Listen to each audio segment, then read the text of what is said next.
Well, good afternoon on, what day is it, Andrew? I've no idea. I think it's the 24th of April, but I really don't know. It might be the 23rd. No, I think it's Monday, 24th of April. I'm out at Glenturret again. I've just come back from the Shaky Toon. Attended to some business up there. I've got a coffee here. And what I'm going to do is, unfortunately, I went and missed a segment on my nature trail from, was that Saturday the 22nd, I believe it was.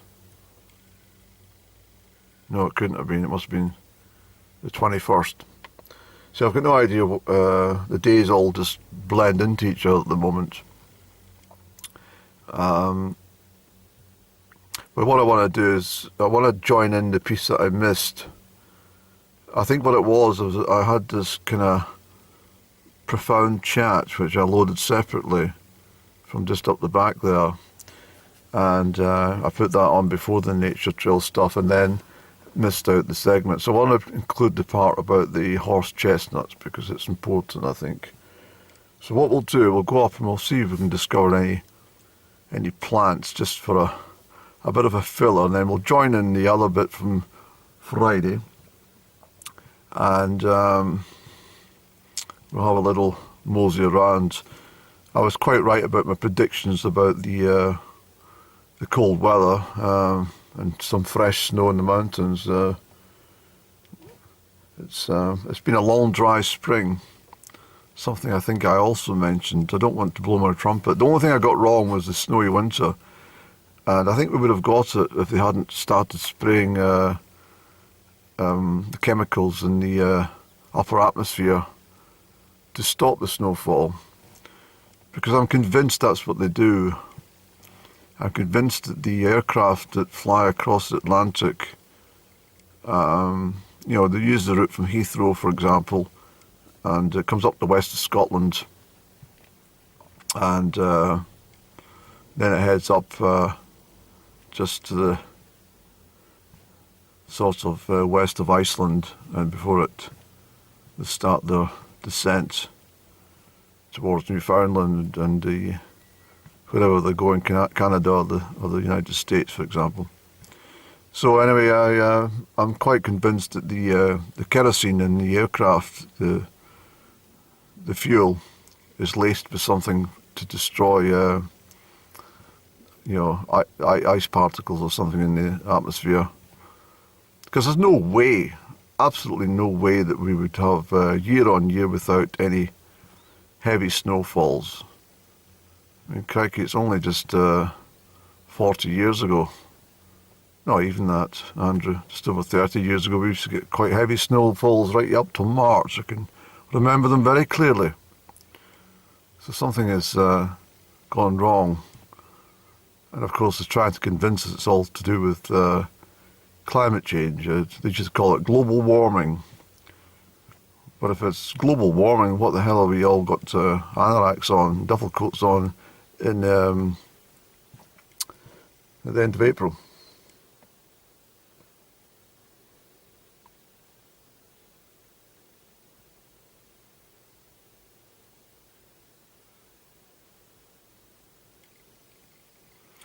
I'd like to go into the Leek restaurant and say, have you got any chips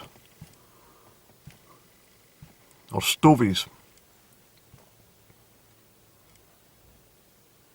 I would be embarrassed I'm not joking, I really mean this. Even if I was, won 100 million on the Euro Millions, for example, there's still no way would I order a starter for 35 to 45 pounds for a silly little thing on a plate. Yet people do it over there.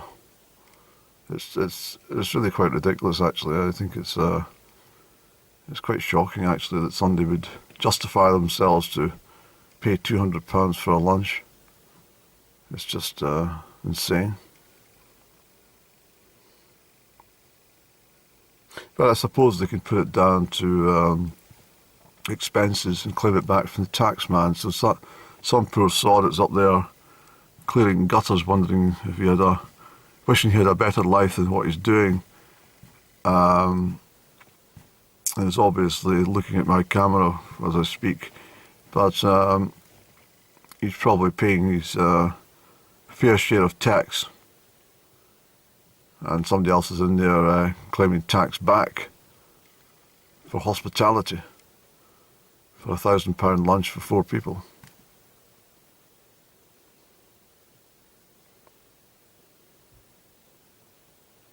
Anyway, that's my grumble for today.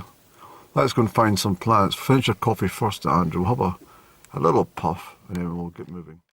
Look now, it's a 5-star Michelin restaurant, or lake restaurant here in Glenturret. No, we don't have any steak bake. So this is where I was doing some chit chat on Friday, which I loaded separately for my nature trail.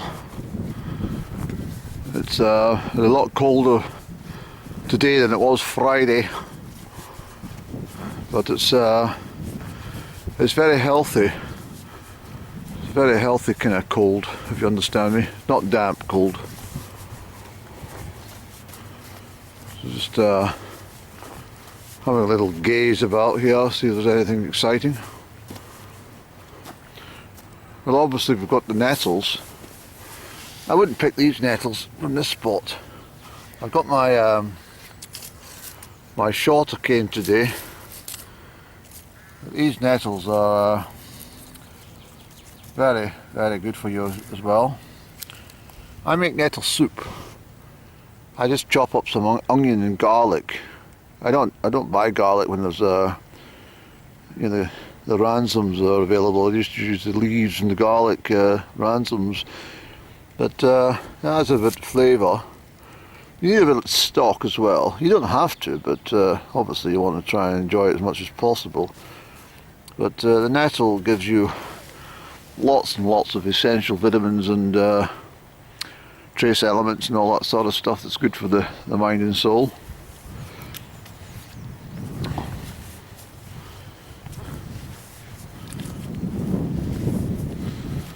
Just spotting in here.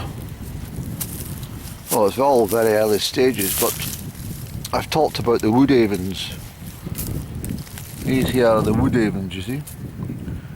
They come out in a very sprightly, bright yellow flower, and then they go to seed. And it's a seed that, well, it's a bit cheeky off the plant actually, but it attaches itself to you, and then you don't know until you get home to your garden, sit down for a brew, and it falls off in your garden. The next minute you've got wood avens in your garden which you can't get rid of.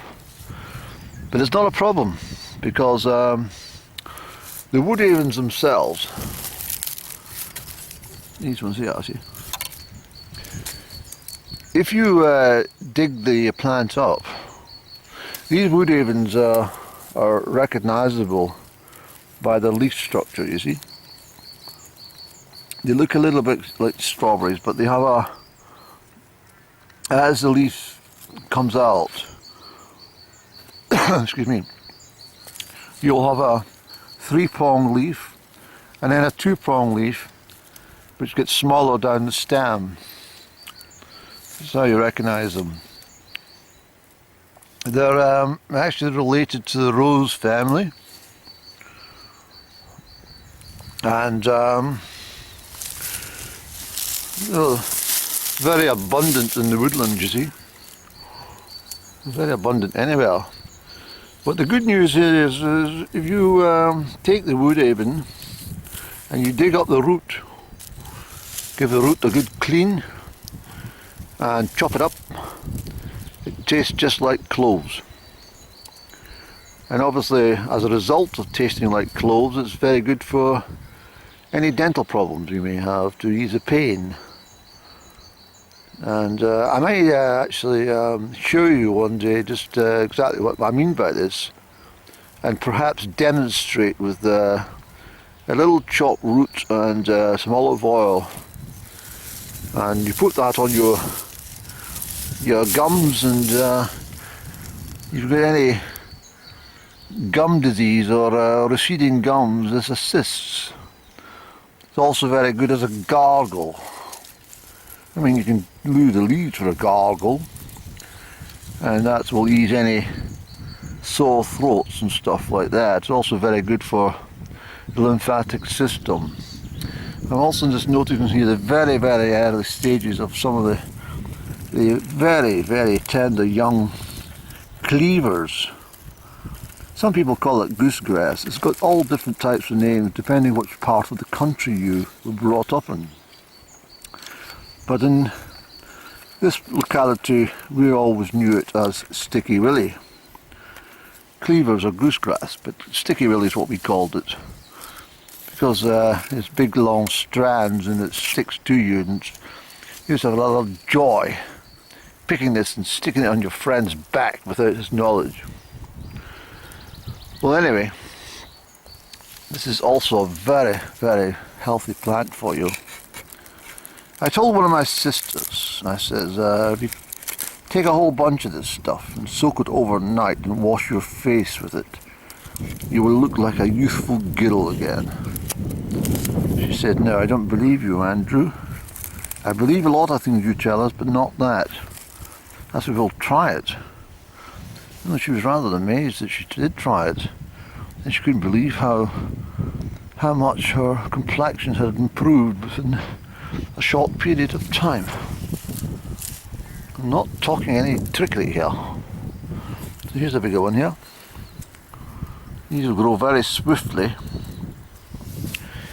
but they're also very good for the system and reputed to clean out the kidneys and the liver. It's very good for any problems with kidney stones and anything with the urinary tract. You just soak it and drink it.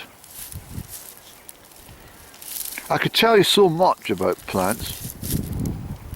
This is all the stuff I gathered from my grandmama and my fairy folk.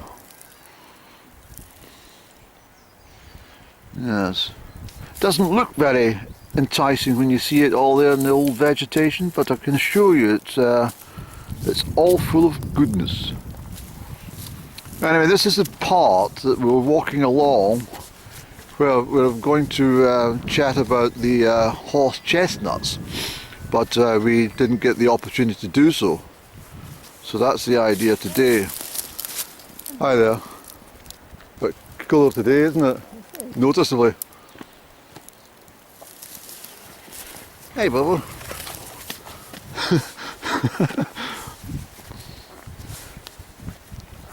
So yeah, so this is the joining part for the to go down to the Shaggy. This is where the bit I missed out on.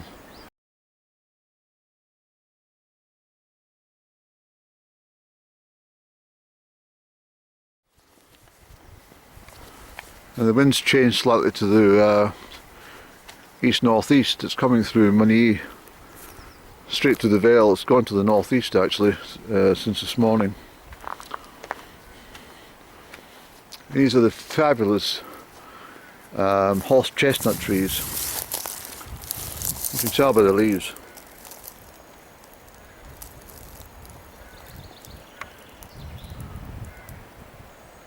And of course they come into flower, which then produces the horse chestnut, the big spiky green thing with the jagged coat. And inside is the brown chestnut, which was favoured by most young boys, including myself, at a time when there was boys were boys and just played all the traditional games. I mean, girls used to skip and sing songs and slap each other's hands and stuff like that, whereas now they just moan to each other or fight each other or try and copy somebody who's 30 years older than them on a mobile phone app or something. Boys are very similar, trying to identify if they're a girl or a boy these days, you know. And but we used to play marbles and British bulldogs, stuff like that, and we weren't talking about the horse chestnut concords. And you'd spend many of your morning breaks from primary school with all your chums, and horse chestnut would be threaded with string or wool or something, and a very good wool that would be. And you whack the other chap's conker and try and split it off the string. A lot of fun. A lot of fun indeed.